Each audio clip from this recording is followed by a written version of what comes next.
कर्म जब परीक्षा लेता है तो अच्छे अच्छे लोग महाराज धड़ाम हो जाते हैं। कैकेयी रूपी कर्म ने जब वेद स्वरूप श्री दशरथ जी की परीक्षा ली तो उस परीक्षा में चक्रवर्ती के प्राण निकल गए। कर्म की परीक्षा बड़ी कठोर होती है। ज्ञानी सम होता है, ज्ञानी को न सुख में सुख होगा न दुख में दुख होगा, लेकिन जो कर्म योगी होता है महाराज वो सम नहीं होता है। इसीलिए भगवान कहते हैं ज्ञानी से मैं थोड़ा दूरी बना के चलता हूं। बहुत ध्यान देना, ज्ञानी से मैं दूरी बना के चलता हूं, भक्त के मैं साथ साथ चलता हूं। लेकिन दरभंगा जिले के श्रद्धालु श्रोताओं, भगवान कहते जो सच्चा कर्म योगी होता है उसके साथ तो मैं कंधे से कंधा मिला के चलता हूं, कंधे से कंधा मिला के चलता हूं। अच्छे लोग बैठे हैं। ज्योतिष में जितनी महाराज राशियां हैं, जितने ग्रह हैं, आपसे मैं निवेदन करूं जो सच्चा कर्म योगी होता है उसके ऊपर ज्योतिष के ग्रह भी हावी नहीं हो पाते। महारानी कर्म योगी कैकेयी है और इस कर्म की परीक्षा में कैकेयी महारानी को पिसना पड़ा। इसीलिए श्री राम जी से कैकेयी ने 14 वर्ष बाद लौटने के बाद रघुनाथ जी से कहा था, कैकेयी ने, राम अगर मैं ये जान जाती कि तेरा साथ देने की इतनी बड़ी कीमत मुझे चुकानी पड़ेगी, मैं कभी तेरा साथ नहीं देती। मेरे गर्भ का जाया बेटा भरत मेरी तरफ मुख मोड़ के निकल जाता है, देखता नहीं है। जिस पति के साथ सात भावर में बंध के दाम्पत्य जीवन में प्रवेश किया, उस पति ने अंत समय तड़प तड़प के राम जी के वियोग में श्राप दे के मुझसे कहा था, जा आज से मैं तुझसे सारे संबंध तोड़ रहा हूं, न तू मेरी पत्नी है न मैं तेरा पति हूं, आज से तू अपने आप को विधवा समझ। रघुनंदन, तुम्हारा साथ देने की जितनी बड़ी कीमत मैंने चुकाई है, शायद ही इतनी बड़ी कीमत किसी ने चुकाई। अब कोई ये कहे महाराज कैकेयी निंदनीय है या बंदनीय है। अच्छे लोग बैठे, ये गंभीर भाव में दे रहा हूं आपको। हम आपसे पूछ रहे हैं आपके यहां रामलीला हो रही, सच बताना। रामलीला में जिस पात्र को जो अभिनय दिया जाता है वो पात्र वही अभिनय करेगा ना, है? जनक जी को जो अभिनय दिया गया वो जनक जी कर रहे हैं, और परशुराम जी को जो अभिनय दिया गया वो परशुराम जी करें। अच्छा, ईमानदारी से बताना, अगर परशुराम जी अपने अभिनय करने में, लीला करने में थोड़ा सा कमी कर दे तो लोग क्या कहेंगे? महाराज आनंद नहीं आया। परशुराम जी जनक जी का अभिनय करने लगे, जनक जी परशुराम जी का अभिनय करने लगे तो लीला बिगड़ जाएगी कि नहीं बिगड़ जाएगी? ए बच्चे बैठ जाओ, बैठ जाओ। श्री राम जी ने जो अभिनय माता कैकेयी को दिया है वो अभिनय माता कैकेयी ने 100% पूर्ण किया है। अंतर कथाओं में आता है, भगवान ने जब सुना कि मैं राजा बनने जा रहा हूं तो भगवान ने मन ही मन सोचा कि अगर मैं राजा बन गया तो मेरा अवतार लेना निरर्थक हो जाएगा, सार्थक नहीं होगा। तो भगवान ने अपने आप को दुखी कर लिया। अयोध्या के राज वैद्य बुलाए गए, लेकिन कोई भी भगवान के दुख को दूर नहीं कर पाया। किसी ने पूछ दिया, राम जी आप तो भगवान हो, आपका दुख कब कैसे दूर होगा? राम जी ने कहा, मेरा दुख तो केवल मेरी माता कैकेयी ही दूर कर सकती।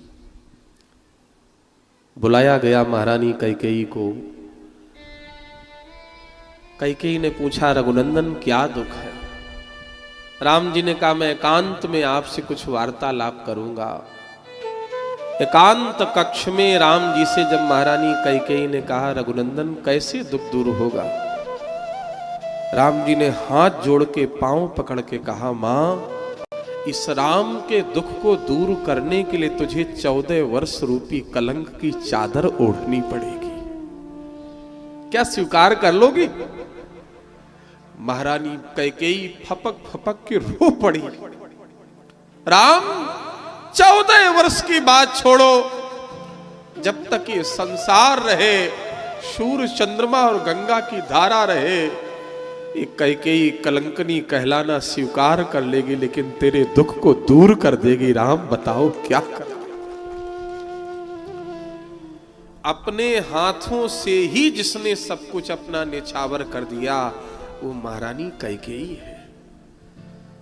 कर्म की परीक्षा में महारानी कैकेयी 100% खरी उतरी है। श्री दशरथ जी सामने हाथ जोड़ के खड़े हैं। धर्म के 4 चरण हैं। कथा समझ में आ रही कि नहीं?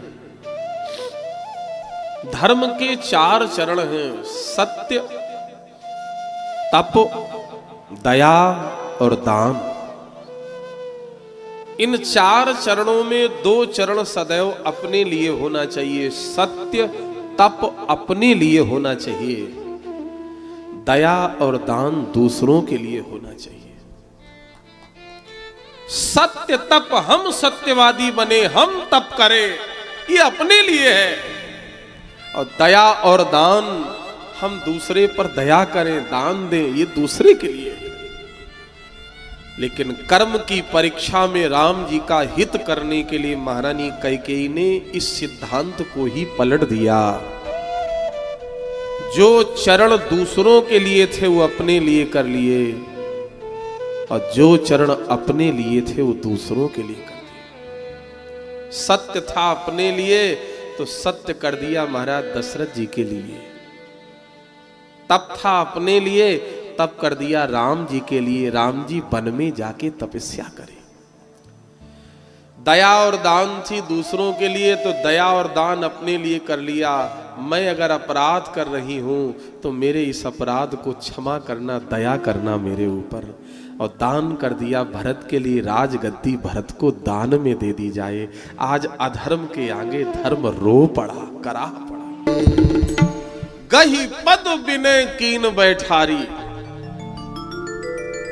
जिस मस्तक पर बड़े बड़े वेदक ब्राह्मणों के द्वारा दशरथ जी को तिलक लगाया जाता था, जिस मस्तक पर वशिष्ठ और विश्वामित्र जैसे महापुरुषों ने तिलक लगाया, जिस मस्तक पर अयोध्या का राज मुकुट रखा है, प्यारे, वही माथा कैकेयी के चरणों में धड़ाम से पटक दिया। गही पद, पांव में माथा पटक दिया, चरण पकड़ लिए हाथों से। कैकेयी, तू मेरा मस्तक मांग ले, मैं मस्तक काट के दे दूंगा, लेकिन मेरे राम को छोड़ दे। मांग माथ, ये दशरथ अपने हाथों से अपना मस्तक काट के तुझे दे देगा, लेकिन मेरे राम को वनवास मत मांग। कैकेयी ने कहा, महाराज मुझे आपका मस्तक नहीं चाहिए, मुझे राम का वनवास चाहिए। कल्याणपुर ग्राम के किसी सुधी श्रोता ने खड़े होकर कह दिया, चक्रवर्ती, अयोध्या के इक्ष्वाक वंश की पावन परंपरा के राजा हो, भगवान के पिता हो, आज धर्म छोड़ दिया, पत्नी के चरणों में माथा पटक रहे हो, धर्म छोड़ दिया। दशरथ जी ने रोकर कहा, दरभंगा जिले के श्रोताओं, ओ मिथिला वासियों, धर्म तो मैंने उसी दिन छोड़ा था जिस दिन राम को बेटा बनाया था। सुत विषय कतौ पदरत हो, मोहे बड़ मूड कहे किनको। मेरे नाथ, तुम मेरे बेटे बनो, मैं तुम्हारा पिता बनूं, लेकिन बेटा होने के बाद, मैं पिता होने के बाद तुम्हारे चरणों का अनुरागी रहूं। तो ईमानदारी से हृदय पे हाथ रख के विचार करना, एक पिता अगर अपने बेटे से कहे कि बेटा मैं तुम्हारे चरणों का अनुरागी रहूं, तो धर्म रहेगा कि जाएगा? दशरथ जी बोले, राम जी रहेंगे तो धर्म अपने आप रहेगा। मुझसे धर्म का पालन हो या ना हो, लेकिन मैं अपने राम के लिए अगर धर्म को तोड़ रहा हूं, धर्म छोड़ रहा हूं, तो मेरा राम जब रहेगा तो रामो विग्रहवान धर्मा। राम जी तो धर्म के स्वरूप है। आप, ये सब मैं राम जी के लिए कर रहा हूं। आपसे मैं निवेदन करूं, वृंदावन के एक बड़े प्रसिद्ध कथावाचक हुए पूज्यपाद स्वामी श्री अखंडानंद जी महाराज, बड़े श्रेष्ठ महापुरुष थे। वो एक बड़ी प्यारी बात कहा करते थे, ब्रह्म जब राम के स्वरूप में आया, अवतार लिया, तो राजमहल को छोड़ के वन चला गया। और वही ब्रह्म जब कृष्ण के स्वरूप में अवतार लिया, तो महाराज वृंदावन को छोड़ के मथुरा के राजमहल चला गया। ब्रह्म जब राम जी के स्वरूप में आया तो राजमहल को छोड़ के वन चला गया, और ब्रह्म जब कृष्ण के स्वरूप में आया तो वृंदावन को छोड़ के मथुरा के राजमहल चला गया। ब्रह्म जब राम बना तो राम जी के वियोग में राम जी के पिता श्री दशरथ जी ने प्राण छोड़ दिए। लेकिन जब ब्रह्म कृष्ण बना और मथुरा चला गया तो कृष्ण की जितनी भी प्रेमिकाएं गोपियां हैं, क्या एक भी गोपी के प्राण निकले? बोलो भाई, नहीं निकले। उद्धव जी ने यही बात तो कही, भगवान श्री कृष्ण का संदेश लेके आए गोपियों से, गोपियों तुम्हारा प्रेम झूठा है, तुम्हारा प्रेम छलिया है, कैसे कह सकते हो हमारा प्रेम झूठा है उद्धव? गोपियों ने कहा, भगवान श्री राम जी से दशरथ जी का जो प्रेम था वो प्रेम सत्य था, तुम्हारा प्रेम झूठा है, कैसे? का दशरथ जी ने वो प्रेम ही क्या जो प्रेमी के जाने के बाद प्रेमी के प्राण बने रहे। दशरथ जी ने राम जी के जाने के बाद प्राण छोड़ दिए, और कृष्ण 12 वर्ष से तुमसे दूर हैं, तुम मरी क्यों नहीं, तुम जीवित क्यों? गोपियों ने बड़ा प्यारा उत्तर दिया, उद्धव हमारा प्रेम दशरथ जी के प्रेम से जरा भी कम नहीं है। उद्धव जी ने कहा, तो प्राण क्यों नहीं निकले? गोपियों ने कहा, उद्धव हमारे जीवन में दशरथ जी के मरण में बस एक अंतर है। दशरथ जी के प्राण इसलिए निकल गए कि राम जी के जाने के बाद दशरथ जी ने अपने प्राणों को अपने शरीर में रोके रखा। विरह वियोग जन्म ताप की दशा में तड़प तड़प के प्राण निकल गए।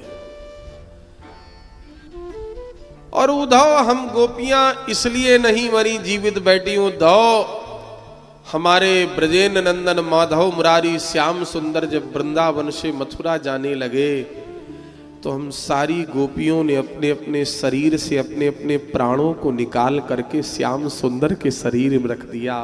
काल के दूत आते हैं, हमारे शरीर में प्राणों को खोजते हैं, प्राण मिलते ही नहीं, खाली हाथ लौट जाते हैं। उद्धव खाली हाथ लौट जाते हैं। हम गोपियों के जीवन के शरीर के प्राण तो श्याम सुंदर के शरीर में है उद्धव, इसलिए हम नहीं मरी, हम जीवित बैठे।